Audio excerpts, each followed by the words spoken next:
Welcome to this special edition of CEAg Talks.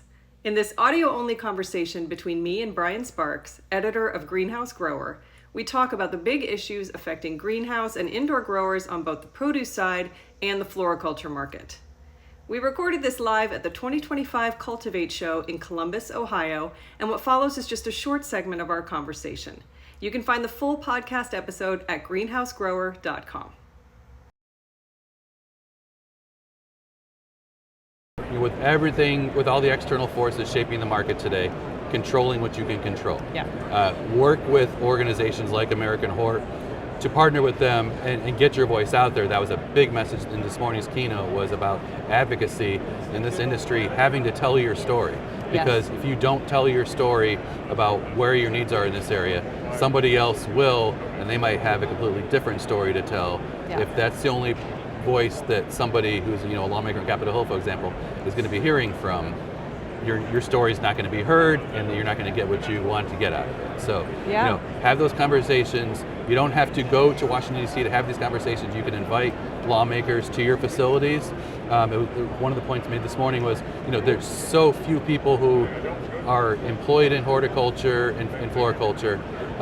They just don't know how this industry operates sometimes. So that's why you need to bring the lawmakers to your farms, to your growing operations, to see the ins and outs and to really get a good understanding of it. In CEA, there's a lot of conversation around transparency and really trying to get companies to share what it is they're doing, what they're doing wrong, because again, it's such a developing industry. There's so much change that's happening and so much we're learning.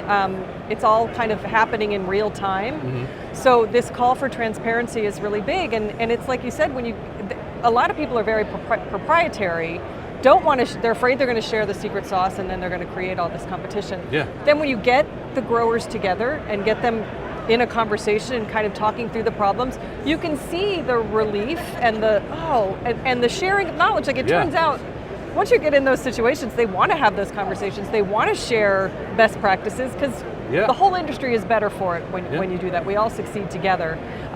So yes, really, that is something I think your brand and my brand definitely has in common, is encouraging that sort of sharing of the stories, sharing of the good, the bad, next steps, all of it, and working together as an industry to think about the industry as a whole, because that's only going to help everyone. I think the bad that you mentioned there can sometimes be the most interesting conversation, because we can all talk about what worked well, but when we learn from the mistakes we do make, that's knowledge that you can learn not just for yourself, but that you can then pass on to somebody else. Not every challenge is going to be the same. Not every solution to every mistake is going to be the same either. So, again, that's why we wanted to have this conversation in the first place.